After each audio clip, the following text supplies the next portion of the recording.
Hello learners, welcome back to our YouTube channel Research 365. We were talking about the types of research in the previous videos.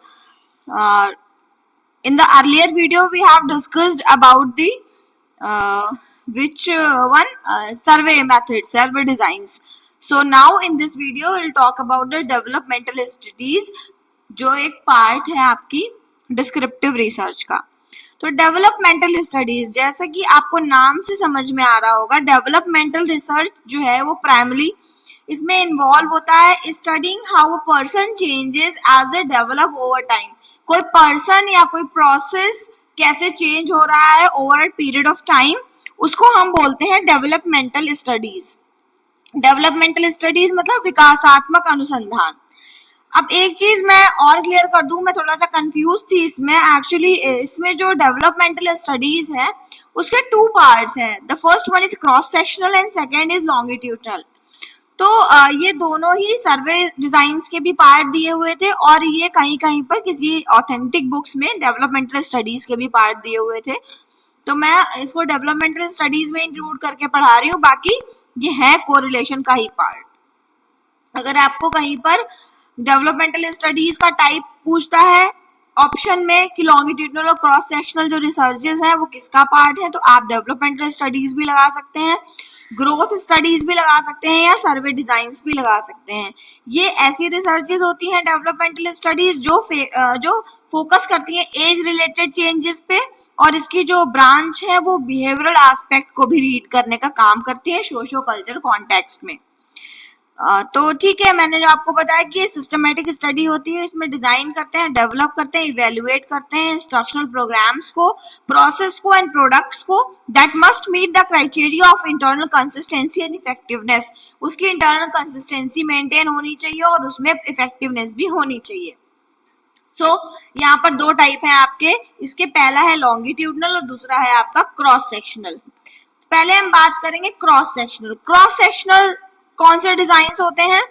जब researcher जो है केवल एक point पे data collect करता है तो उसको हम बोलते हैं क्रॉस सेक्शनल डिजाइन.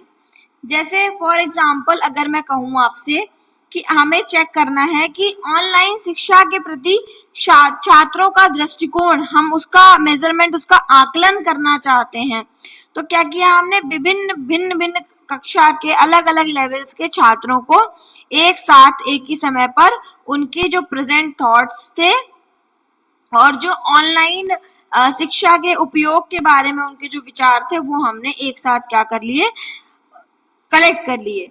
तो वो होती है आपकी क्रॉस सेक्शनल रिसर्च डिजाइन. ठीक है, मतलब हमने क्या किया, एक ही टाइम पर सारे के सारे डेटा को कलेक्ट कर लिया, उसको हम बोलते हैं क्रॉस सेक्शनल रिसर्च डिजाइन. और क्रॉस सेक्शनल रिसर्च डिजाइन में जो है इसको हम कह सकते हैं ये ऑब्जर्वेशनल रिसर्च होती है. इसमें हम डेटा को कलेक्ट करते हैं एक पॉपुलेशन से और उसको एक रिप्रेजेंटेटिव सबसेट होता है एक स्पेसिफिक पॉइंट ऑफ टाइम में हम उससे डेटा कलेक्ट करते. जैसे मैंने बताया कि आप सारे बच्चों से तो डेटा कलेक्ट नहीं कर सकते, तो आप कुछ सैंपल सिलेक्ट करोगे, उस सैंपल से आपने ऑनलाइन शिक्षा के प्रति उनका दृष्टिकोण के बारे में डेटा कलेक्ट कर लिया. इट मेजर्स करंट एटीट्यूड्स और प्रैक्टिसेस, ओपिनियंस और बिलीफ. जो तत्काल चल रही होती है किसी के एटीट्यूड के बारे में, ओपिनियन के बारे में और बिलीफ के बारे में, तो आप उसके बारे में जान सकते हैं. ये हमें शॉर्ट अमाउंट ऑफ टाइम में इंफॉर्मेशन प्रोवाइड करती है. और जो इस टाइप की अप्रोच होती है वो कॉमनली हम डिस्क्रिप्टिव रिसर्च में ही यूज करते हैं एग्जामिन करने के लिए रिलेशनशिप्स को वेरिएबल्स के बीच में, बिना स्टडी को, इन्वायरमेंट को मैनिपुलेट किए हुए हम इनको स्टडी करने की कोशिश करते हैं सोशल साइंसेस में, साइकोलॉजी में. और जो क्रॉस सेक्शनल स्टडीज होती हैं वो एक कंडीशन या फिनोमिना को रीड करने में, समझने में काफी काम आती है. तो ऑल इन ऑल हम क्या कह सकते हैं कि ये जो रिसर्चेस होती हैं इनका डेटा हम एक बार में कलेक्ट करते हैं at a single time. Cross sectional research अवलोकनात्मक होती है, जिसको हम बोलते हैं ऑब्जर्वेशनल होती है. और उसके अलावा हम इसमें क्या करते हैं, ये वर्णनात्मक होती है, जो मैंने बताया ये डिस्क्रिप्टिव होती है नेचर में, क्योंकि ये डिस्क्रिप्टिव रिसर्च का ही पार्ट होती हैं. और मान लीजिए कि आप ये जानना चाहते हो कि किसी शहर में, विशेष शहर में कितने लोग जो है वो हाई ब्लड प्रेशर से पीड़ित हैं और कौन से फैक्टर्स उनके जो है वो इस पे प्रभाव डाल रहे हैं। तो क्या करोगे, आप एक सर्वे करोगे जिसमें आप एक ही समय में क्या करोगे, उस शहर के, उस सिटी के अलग अलग लोगों से उनका ब्लड प्रेशर के बारे में, उनकी एज के बारे में, उनके जेंडर के बारे में, उनके वेट के बारे में बहुत सारी जानकारियां आप इकट्ठा करोगे। तो इस एग्जाम्पल में आप क्या कर रहे हो, आप एक विशेष समय पर डेटा इकट्ठा कर रहे हो, आप लोगों के रक्तचाप और उससे रिलेटेड कारणों के बारे में संबंध देखने के लिए कोशिश कर रहे हो। तो बिना समय के बदलाव के आप उस चीज को ट्रैक कर सकते हो, क्योंकि ऐसा नहीं है कि आपको अगर किसी का ब्लड प्रेशर चेक करना है तो उसके लिए आपको एक लॉन्ग ड्यूरेशन ऑफ टाइम के लिए वेट करना हो, वो आप साथ के साथ कर सकते हो। तो इसमें आप क्या करते हो, एक विशेष बिंदु पर एक साथ जो है सारा का सारा डेटा कलेक्ट करते हो। इसके बहुत सारे टाइप्स हो सकते हैं, जैसे आप किसी के करंट एटीट्यूड, बिलीफ और ओपिनियन को एग्जामिन कर सकते हो। आप दो या दो से ज्यादा एजुकेशनल ग्रुप्स को उनकी एबिलिटी, उनके बिहेवियर, उनके ओपिनियन के अकॉर्डिंगली कंपेयर कर सकते हो। आप मेजर कर सकते हो कम्युनिटी की नीड्स को, और जो एजुकेशनल सर्विसेज होती हैं, जैसे कि उनके प्रोग्राम्स कौन से चल रहे हैं, कौन से कोर्सेज चल रहे हैं स्कूल्स में, कैसी स्कूल्स की फैसिलिटीज हैं, तो इन सारी चीजों को आप एग्जामिन कर सकते हो। अगला आप क्या कर सकते हो, आप एक प्रोग्राम को इवेल्युएट कर सकते हो, क्योंकि ये सब चीजें तो आप शॉर्ट पीरियड ऑफ टाइम में कर सकते हो और एक बार में कर सकते हो। और एक लार्ज स्केल असेसमेंट भी आप प्रोवाइड कर सकते हो स्कूल के बारे में, या जो डेटा इवेल्युएशन प्रोग्राम के बारे में आप कह रहे हो वो आप कर सकते हो। ये आप कह सकते हो ये रिपीटेड मेजरमेंट देते हैं over a long period of time. इनके बार बार रिपीट करने पर रिजल्ट जो है वो सेम ही आता है, और आप क्या करते हो कि इसमें जो है एक पॉइंट पे ही डेटा लेते हो। बाकी इसके फायदे अगर मैं बात करूँ तो इसमें आपकी समय की बचत हो जाती है, क्योंकि जब आप एक ही समय में डेटा कलेक्ट करते हो तो कम समय में आपको रिजल्ट मिल जाता है। ये कॉस्ट इफेक्टिव होते हैं, क्योंकि ज्यादा टाइम टेकिंग होते नहीं है तो कॉस्ट इफेक्टिव होते हैं। आप बहुत सारे डेटा को एक साथ कलेक्ट कर सकते हो, जैसे आप मैंने अभी बताया फर्दर एग्जाम्पल में जो मैंने पहले लिया था कि आप उम्र, लिंग, सामाजिक स्थिति, इन सारी चीजों का डेटा एक साथ कलेक्ट कर सकते हो, और आप डाइवर्सिटी को आसानी से एनालाइज भी कर सकते हो। इसमें आप विशेष स्थिति या बीमारी की प्रिविलेंस को भी जानने में मदद करता है, कि जैसे किसी जनसंख्या में किसी बीमारी की वर्तमान स्थिति कैसे, डायबिटीज का क्या स्टेटस है करंट पॉपुलेशन में।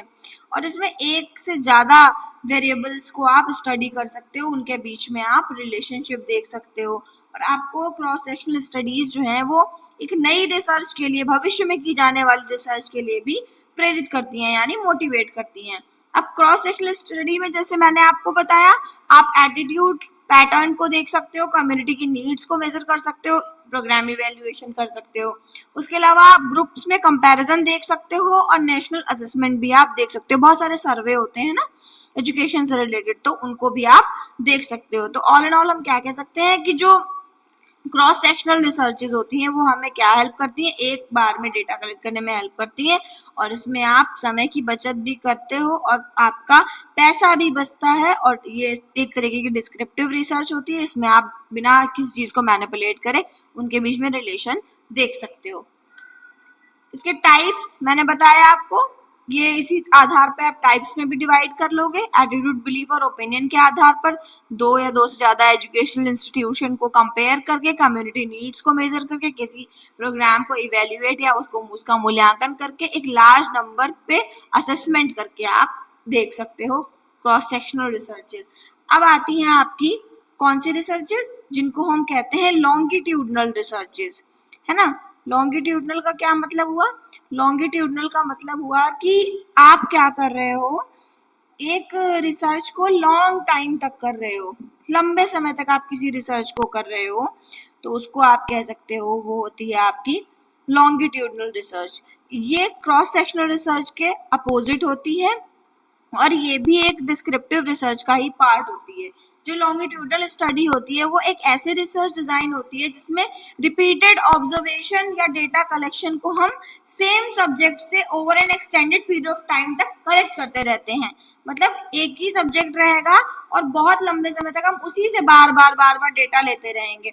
ये बहुत ही फेवरेट टॉपिक है यूजीसी नेट का, whether it is in paper 1 और it is for also paper 2 education. तो ये मेथड आप यूज करते हो to study changes and developments over time. क्या चेंजेस आए हैं, क्या विकास हुआ है समय के साथ साथ, कैसे इंडिविजुअल का बिहेवियर में, उसकी हेल्थ में, उसके एटीट्यूड में बदलाव आया है। लॉन्गिट्यूडनल स्टडीज जो होती है इसको दीर्घकालीन अनुसंधान भी कहते हैं आई गेस। तो ये जो होती हैं ये सालों तक की जाती हैं, डिकेड्स तक की जाती हैं। ये रिसर्चर को अलाउ करती हैं ट्रैक करने के लिए, ट्रेंड्स और एसेस करने के लिए लॉन्ग टर्म इफेक्ट्स को आप देख पाते हो किन्हीं सर्टेन वेरिएबल्स के। ये पर्टिकुलरली यूजफुल होती है कॉज एंड इफेक्ट रिलेशनशिप्स को देखने के लिए, और ये ट्रैक करती है चेंजेस एक स्पेसिफिक पॉपुलेशन में कैसे कैसे बदलाव आ रहे हैं, और फिर ये स्टडी करती है उनके डेवलपमेंट और उनकी प्रोग्रेस को उनकी फील्ड में, लाइक साइकोलॉजी में होती है, एजुकेशन में होती है, सोशल साइंसेज में होती है। ये रिसर्च, मान लीजिए कोई रिसर्चर है, वो ये जानना चाहता है कि जो बचपन में जो हमने बच्चे ने एजुकेशन ली है तो उस शिक्षा का लोगों के जो व्यावसायिक सफलता है, मतलब जो उनका आगे फेज है लाइफ में, उस पर क्या प्रभाव पड़ रहा है। तो वो क्या करता है, एक ग्रुप ऑफ स्टूडेंट्स को कलेक्ट करता है और वो हर 5 साल में उन बच्चों से डेटा कलेक्ट करता है कि भाई तुम्हारी शिक्षा कैसी चल रही है, तुम्हारा रोजगार कैसा चल रहा है, तुम्हारी आय कैसी चल रही है। मतलब वो क्या किया उसने, बचपन में वो जो शिक्षा बच्चों ने ली थी उसके आधार पर वो देखना चाह रहा है कि अब जैसे जैसे ये बड़े हो रहे हैं तो इनकी एजुकेशन, ऑक्यूपेशन और इनकम का क्या स्टेटस है, और वो 30 साल तक ये करता है। तो इस तरीके की रिसर्च आपकी होती है लॉन्गिट्यूडनल। वही अगर मैं यहीं पर डिफरेंशिएट कर दूं क्रॉस सेक्शनल रिसर्च को, तो उसमें आप क्या करते हो, मैंने बताया ऑनलाइन शिक्षा के प्रति बच्चों का अगर नजरिया, दृष्टिकोण जानना है तो आप उसी सेम पॉइंट पे सबसे डेटा कलेक्ट कर लोगे, तो वो एक पॉइंट पे होती है। ठीक है, तो ये आपकी होती है लॉन्गिट्यूडनल या अनुदैर्य अध्ययन। इसकी विशेषता क्या होती है, एक तो ये टाइम टेकिंग होती है, क्योंकि मैंने बताया वो टाइम टेकिंग नहीं होती है आपकी क्रॉस सेक्शन, और टाइम टेकिंग होती है। इसमें रिपीटेड ऑब्जर्वेशन होते हैं, उसमें रिपीटेड ऑब्जर्वेशन नहीं होते, एक बार जो आपने टाइम में डेटा ले लिया। ये डेवलपमेंट को स्टडी करती है, वो भी डेवलपमेंटल होती है, पर वो तुरंत करंट स्टेटस या करंट एटीट्यूड या बिलीफ और ओपिनियन की बात करती है, पर ये स्टडी करती है डेवलपमेंट की। कैसे किसी बीमारी का लंबे समय में प्रभाव देखना चाहते हैं अगर आप, तो आप ये एक क्या करोगे, डेवलपमेंटल स्टडी करोगे। या किसी व्यक्ति के एजुकेशनल डेवलपमेंट को आप देखना चाहते हो तो भी आप क्या करोगे, लॉन्गिट्यूडनल रिसर्च ही करोगे। कॉज एंड इफेक्ट के बारे में बात करती है, कारण और प्रभाव के संबंध को समझाने में मदद करती हैं, क्योंकि ये एक ग्रुप ऑफ पीपल का लगातार स्टडी कर रही हैं। जैसे मैंने बताया वो बच्चों को 5-5 साल में, हर 5 साल में डेटा कलेक्ट कर रहे हैं 30 साल तक, तो वो क्या कर रहे हैं, लगातार स्टडी कर रहे हैं। तो जब वो स्टडी कर रहे हैं लगातार, then they will be able to know about the cause and effect of the particular phenomena.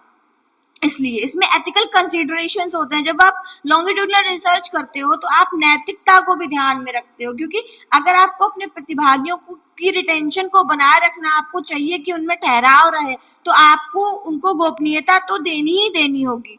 तो इसीलिए इसमें एथिकल कंसीडरेशन यानी नैतिक मुद्दे भी शामिल रहते हैं। बाकी ये थोड़ी सी एक्सपेंसिव होती है और टाइम कंज्यूमिंग होती है, क्योंकि अब मान लीजिए कोई इंसान कहाँ पर है, वहां पर आपको जाकर उसे डेटा कलेक्ट करना पड़ेगा, तो ये थोड़ी सी एक्सपेंसिव और टाइम कंज्यूमिंग होती है। और आप इसमें आइडेंटिफाई कर पाते हो चेंजेस ओवर टाइम। ये जैसे जैसे इसकी स्टडी बढ़ती जाती है तो आपको समझ में आने लगता है कि कैसे कैसे बदलाव हो रहे हैं, जो कि क्रॉस सेक्शनल में संभव नहीं है, क्योंकि उसमें आप शॉर्ट पीरियड ऑफ टाइम में पूरी इंफॉर्मेशन देते हो, वो अल्पकालिक होती है, उसमें टाइम कम लगता है। तो ये एक लंबे समय के लिए चलने वाली स्टडी होती है आपकी, जिसको हम बोलते हैं लॉन्गिट्यूडनल स्टडीज। अब ये 3 टाइप की होती है। मैं थोड़ा सा ज्यादा डीप में पढ़ा रही हूँ रिसर्च को, क्योंकि अभी पता नहीं है कि एनटीए किस तरीके से आगे के क्वेश्चंस को पूछेगा। जिस तरीके से इस बार पेपर आया है, जो री एग्जाम का पेपर आया है, उसमें तो उन्होंने इंटरडिसिप्लिनरी अप्रोच को ही पूरा फॉलो करते हुए बहुत ही डीप में क्वेश्चन पूछे थे, कि लैंग्वेज में भी प्रॉब्लम हो रहा था बच्चों को। तो इसी को मैं फॉलो करते थोड़ा कोशिश कर रही हूँ कि रिसर्च को आपको थोड़ा और अच्छे से समझा पाऊँ, ताकि इसके क्वेश्चंस आपसे गलत ना हो एटलीस्ट। तो पहला टाइप है trend analysis, second is cohort studies and third is panel studies. तो सबसे पहले हम बात करेंगे, ये मैंने बता दिया आपको कि ये रिपीटेड ऑब्जर्वेशन पे बेस्ड रहती है, सेम सब्जेक्ट से आप डेटा कलेक्ट करते हो on the extended period of time. दूसरा ये टाइम टेकिंग है, रिपीटेड ऑब्जर्वेशन है, डेवलपमेंटल है, एक्सपेंसिव है, identification of the changes over time, ethical considerations, इसकी भी मैंने आपसे बात अभी अभी की है।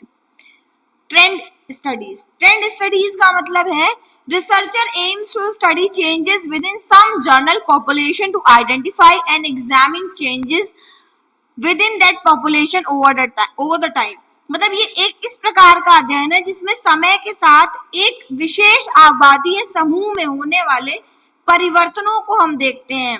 मतलब एक विशेष समूह है, उसमें जो चेंजेस आ रहे हैं उनको हम देखेंगे, फिर हम उनको एनालाइज करेंगे और ये हम एक अलग अलग विभिन्न समय अंतरालों पर करते हैं, जिससे कि ये समझा जा सके कि समय के साथ किसी विशेष या घटना में विषय या घटना में क्या बदलाव आए हैं, है ना। जैसे मान लीजिए हम देखना चाहें कि पिछले 20 वर्षों में लोगों की एजुकेशन के प्रति धारणा में क्या बदलाव आया है, शिक्षा के प्रति लोगों का माइंडसेट कैसे चेंज हुआ है, तो हम 2000 में हमने पहले डेटा लिया, 2010 के डेटा लिए, 2020 का, मतलब 3 तरीके से हमने डेटा लिया अलग अलग ईयर्स में, 2000, 2010 और 2020 में, 10-10 साल के अंतर पे। तो ये टाइम इंटरवल क्या है, सेम है, 10-10 ईयर्स के अंतर पे। पर हमने एक ही क्वेश्चन पूछा हर एक व्यक्ति से कि आप अपनी शिक्षा से संतुष्ट हैं। तो जो इस तरीके की स्टडीज होती हैं उनमें हम क्या करते हैं, एक ही टाइम इंटरवल के बाद में लोगों से सेम क्वेश्चन को पूछते हैं या सेम चीजों पे एनालाइज करते हैं चीजें। और इसमें एक चीज और, इसमें एक ही व्यक्ति को बार बार अध्ययन नहीं करते हैं। ये डिफरेंस आपको समझ में आ रहा है ना क्रॉस सेक्शनल से। तो क्रॉस सेक्शनल का ये टाइप भी नहीं है, क्रॉस सेक्शनल में आप उसको बार बार भी ले सकते हो, पर बस आपको क्या करना है, एक ही साथ लेना है, एक समय पर लेना है। लॉन्गिट्यूडनल रिसर्च में आप उन्हीं लोगों को बार बार लेते हो, पर ट्रेंड स्टडीज में आप एक व्यक्ति को एक ही बार अध्ययन करते हो, बार बार उसको स्टडी नहीं कर सकते। इसमें इसकी कैरेक्टरिस्टिक्स की अगर बात करें तो समय समय पर आप इनसे डेटा कलेक्ट कर सकते हो ताकि आप ये देख सको कि चेंजेस कैसे आ रहे हैं। जैसे हर 5 साल में आप एक सर्वे कर ले रहे हो, है ना। फिर अलग अलग प्रतिभागी होते हैं, क्योंकि अलग अलग व्यक्तियों से आप डेटा लेते हो, एक व्यक्ति से लेते नहीं हो, तो ये एक निश्चित जनसंख्या की चेंजेस पर ध्यान केंद्रित करता है, व्यक्तिगत परिवर्तन पे नहीं। मतलब ये जो है इंडिविजुअल चीजों पर ज्यादा फोकस नहीं करता, ये सोचता है कि जनरलाइज कैसे की जाए चीजें, तो ये जनसंख्या पर फोकस करता है। समय के साथ साथ ये तुलना करता रहता है चीजों की, मतलब अलग अलग बिंदुओं पे तुलना की जाती है कि किसी विशेष विषय पर जनसंख्या के विचार या व्यवहार कैसे बदल रहे हैं। जैसे मैंने बताया ना, शिक्षा के प्रति कैसे बदल रहे हैं, सामाजिक और सांस्कृतिक बदलाव को भी ये चेंज करने का काम करता है। तो मैंने इसका एग्जाम्पल भी आपसे डिस्कस कर लिया। अब हम बात करते हैं, दूसरा है आपका जो है कोहॉर्ट स्टडी। कोहॉर्ट स्टडी वो क्या होती है, कोहॉर्ट स्टडी का मतलब होता है rather studying changes the researcher interested in identifying अ सब group in the population who has same characteristics then studies over time। मतलब रिसर्चर क्या कर रहा है, रिसर्चर जो है अब कैसी स्टडी कर रहा है जिसमें वो क्या कर रहा है, आइडेंटिफाई कर रहा है एक सब ग्रुप को पॉपुलेशन में जिसके सेम गुण हैं, सेम कैरेक्टरिस्टिक्स हैं। मतलब कोहॉर्ट जो स्टडी होती है वो एक प्रकार का ऐसा अनुसंधान होती है जिसमें आप अलग से एक सब ग्रुप तैयार करते हो ताकि जो उनके एक्सपीरियंसेस हैं, जो उनकी विशेषताएं हैं, उनका प्रभाव आप देख सको। ये जैसे ये आप मोस्टली करते हो मेडिसिन की फील्ड में या जो है सोशल साइंसेस में भी आप इनको करते हो। फॉर एग्जाम्पल अगर हम बात करें कोहॉर्ट स्टडीज की, तो एक निश्चित समूह के व्यक्ति की सामान्य विशेषता को आप देखना चाह रहे हो। मान लीजिए आप देखना चाह रहे हो कि आपने 2 ग्रुप ले लिए, एक धूम्रपान यानी स्मोकिंग करने वालों का ग्रुप ले लिया और एक स्मोकिंग ना करने वालों का ग्रुप ले लिया। अब आप ये देखना चाह रहे हो कि जब ये 2 ग्रुप्स हैं तो किसे लंग कैंसर का खतरा ज्यादा है, जो स्मोकिंग कर रहे हैं उनको है कि जो स्मोकिंग नहीं कर रहे हैं उनको। तो आपने क्या किया, जो स्मोकिंग करने वाले सारे लोग थे वो एक ग्रुप में कर लिए, यानी आपने एक सब ग्रुप आइडेंटिफाई कर लिया जिनकी सिमिलर कैरेक्टरिस्टिक्स हैं, और दूसरा आपने स्मोकिंग ना करने वालों का ग्रुप आइडेंटिफाई कर लिया जिनकी सिमिलर कैरेक्टरिस्टिक्स हैं। तो ये होती है आपकी कोहॉर्ट स्टडी, ठीक है। इसमें मैंने ये एग्जाम्पल आपको दे दिया है, ये धूम्रपान करने वाला। अच्छा, एक चीज और, इसमें भी दो तरीके की, एक होती है प्रोस्पेक्टिव स्टडी, मतलब आगे की ओर अध्ययन करना, फॉर एग्जाम्पल फॉर फ्यूचर के लिए लॉन्ग ट्रैकिंग। जैसे मान लीजिए हम 20 वर्षीय, जो 20 साल के लोग हैं, उनके हेल्थ और लाइफ स्टाइल को 10 या 20 साल तक ट्रैक करें और फिर हम देखें कि क्या परिणाम आ रहे हैं। तो ये होगी प्रोस्पेक्टिव, क्योंकि हम फ्यूचर की बात कर रहे हैं। अगर मैं रेट्रोस्पेक्टिव की बात करूं तो आप लोग रेट्रो सॉन्ग्स तो सुने ही होंगे, पुराने गाने। तो रेट्रोस्पेक्टिव स्टडी मतलब पीछे की ओर, मतलब पहले से जो घटित हो चुकी हैं चीजें या आपके अनुभवों पर आधारित हैं, उनका हम अध्ययन करते हैं, तो उसको हम बोलते हैं आपके रेट्रोस्पेक्टिव स्टडी। जैसे कैंसर के मरीजों का अध्ययन करके ये देखना कि उनमें किस प्रकार के पर्यावरणीय कारणों का प्रभाव पड़ा। मान लीजिए किसी को कैंसर है, कई सारे पेशेंट उनको कैंसर हो चुका है, तो अब हम देखेंगे कि उनको कैंसर किन पर्यावरणीय कारणों की वजह से पड़ा है। तो ये तो ऑलरेडी डन हो चुका है, तो उसको हम रेट्रोस्पेक्टिव स्टडी में डालेंगे। तो कहीं पे पूछते हैं अगर कि प्रोस्पेक्टिव स्टडी और retrospective study is a part of cohort study, अगर कोहॉर्ट स्टडीज नहीं है तो डेवलपमेंट स्टडीज, ग्रोथ स्टडीज या सर्वे डिजाइंस में भी, लॉन्गिट्यूडनल स्टडीज, और नहीं तो फिर ये सीधा सीधा आपका डिस्क्रिप्टिव स्टडीज में तो जाएगा ही जाएगा। ये कारण और प्रभाव का विश्लेषण करती हैं जो लॉन्गिट्यूडनल स्टडीज होती हैं। बहुत सारे एग्जाम्पल्स भी हैं इसके, जैसे एक एग्जाम्पल है फ्रेमिंगम हार्ट स्टडी, जो है वो 1948 से हो रही है, जिसमें वो ये देखना चाह रहे हैं कि जो हृदय रोग हैं उसके कारण कौन कौन से हो सकते हैं। तो उसमें उन्होंने हाई ब्लड प्रेशर लिया है, स्मोकिंग और कोलेस्ट्रॉल, है ना। ऐसे एक नर्सेस हेल्थ स्टडी चल रही है कि अमेरिका में, कि नर्सों का जो समूह है उनकी जीवन शैली, उनका लाइफ स्टाइल, उनका खान पान, उनका हेल्थ जो है कैसे उनके स्वास्थ्य संबंधी चीजों पर प्रभाव डाल रहा है। तो इसके लाभ क्या है कि आप अवेयर हो जाते हो पहले से ही आगे के कारणों से, और इस समय आधारित परिवर्तन का विश्लेषण करने से आप अपने जीवन को भी बचा सकते हो। नुकसान बस यही है कि लंबी अवधि है, तो जब तक पता चला आपको कारण पता चले, आप उस चीज में बहुत ज्यादा इंडल्ज हो चुके हो। और ड्रॉप आउट रेट थोड़ा ज्यादा होता है क्योंकि लंबी स्टडीज होती है on a particular period of time, तो इसीलिए बहुत सारे लोग इसे बीच में भी छोड़ सकते हैं, लेकिन ये बहुत ज्यादा प्रभावी होती है, यानी इफेक्टिव होती है। नेक्स्ट हम बात करेंगे पैनल स्टडीज। पैनल स्टडीज मतलब एक ही समूह के लोगों का समय समय पर अध्ययन करके एक ही से बार बार डेटा कलेक्ट करना, जिससे उनके व्यवहार, राय या स्थिति में आए बदलावों का विश्लेषण किया जा सके।